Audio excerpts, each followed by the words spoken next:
तो याद होगा मुझे गोली मारने की धमकी मिल रही है, जैसे फूलन देवी जी को मारा जैसे वैसे तुम्हें मारेंगे। वैसे तो सरकार को खुद संज्ञान लेना चाहिए, क्या करूं?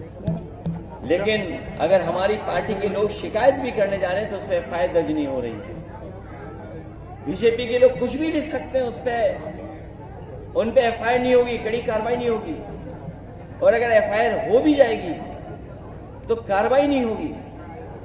करीबन 25-30 एफआईआर तो हम दिखा चुके हैं। इस सरकार में जाति कैसे काम कर रही है उसे देखिए। सम्राट अशोक, जिन्हें कुशवाहा मौर्य समाज अपना भगवान मानता है, उनकी जयंती पर सौहार्दपूर्ण आयोजन, एक व्यक्ति ने तलवार से केक काट दिया, उस पर कार्रवाई हो गई, पर पुलिस ड्रोन की निगरानी में तलवार लहराती योगी सेना के लोगों को पूरे सम्मान के साथ कोई कार्रवाई नहीं हुई हो। अगर कहीं कोई कार्रवाई हुई हो तो बताइए आप। और याद कीजिए क्या कहा जाता था जब पुरानी सरकार हुआ करती थी। एक बहुत प्रतिष्ठित चैनल की मैं न्यूज के आधार पर यह बात कह रहा हूं कि Yadav take over of UP police, मतलब यूपी की पुलिस में बस यादव हैं। ये एक प्रतिष्ठित न्यूज चैनल, और ऐसी कई फर्जी खबरें चलाई जाती थी। केवल एक नहीं खबर चलती थी, बहुत सी खबरें चलती थी। लेकिन आज जो आंकड़े हैं 2025 के, वो खबरें कहीं नहीं चल रही। आगरा में 48 थाने हैं, बताओ पीडीए कितने हैं इन थानों में। मैनपुरी में 15 थाने हैं जो सरकार के स्वजाति लोग हैं। मैनपुरी में 15 थाने हैं, 15 में 10 में हैं वो लोग। महोबा में 11 थाने हैं, 6 में सिंह साहब लोग। पीडीए के केवल 3 हैं। चित्रकूट में 10 थाने हैं, ज्यादातर में सिंह साहब लोग बैठे हैं। यूपी एसटीएफ के बारे में हम लोगों ने कई बार सवाल खड़े किए। 21 अधिकारी हैं, 11 सिंह साहब हैं, 3 केवल पीडीए हैं। और ग्राफ भी लाया हूं मैं, अगर आप चाहें तो ग्राफ भी मैं दे सकता हूं, दिखा सकता हूं।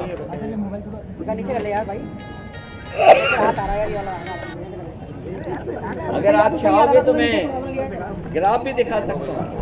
मैं जानता हूं कई चैनल अपने आप ग्राफ को कवर कर रहे हो। ये ग्राफ है, दोबारा दिखाइए थोड़ा सा फ्रंट में ये है। ये तो मैं केवल 4 जगह का बता रहा हूं। मैं आपको माइक ले लीजिए, केवल 4 जगह की बात कर रहा हूं मैं केवल। एसटीएफ का देख लीजिए आप सर, फ्रंट में सर।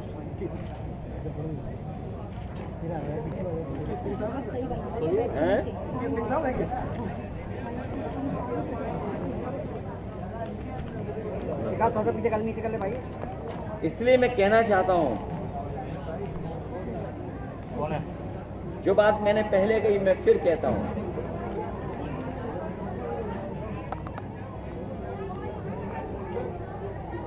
जो तथाकथित शक्ति प्रदर्शन आगरा में हुआ है, वो दिल्ली वाले लखनऊ वालों के बीच के सत्ता संघर्ष से उपजा। मनमानी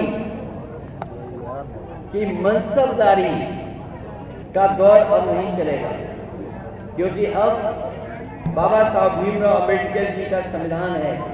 संविधान ही सर्वोपरि ही रहेगा, पहले भी था और आगे भी रहेगा। आगरा वासियों को आगे आकर के हिंसात्मक राजनीति का विरोध करना चाहिए।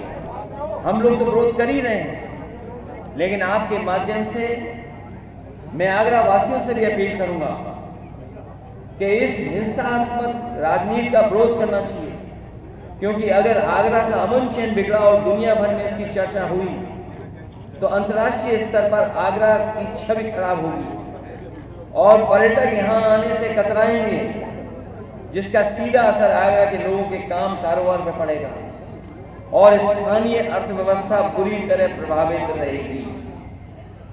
जिन लोगों ने केवल नफरत की राजनीति के लिए मुगल म्यूजियम का नाम बदल दिया, छत्रपति शिवाजी महाराज जी के नाम पर किया, अगर उनके नाम पर किया, किसी ने विरोध नहीं किया, हम लोगों ने भी विरोध नहीं किया। वो दुनिया का सबसे बड़ा आर्किटेक्ट, उसके माध्यम से वो बन रहा था, लेकिन क्योंकि समाजवादी लोग बना रहे थे इसलिए वो म्यूजियम आगे भी नया बढ़ा, वैसा का वैसे दिखाई दे रहा है। उस म्यूजियम को बढ़ाया भी नहीं इन्होंने।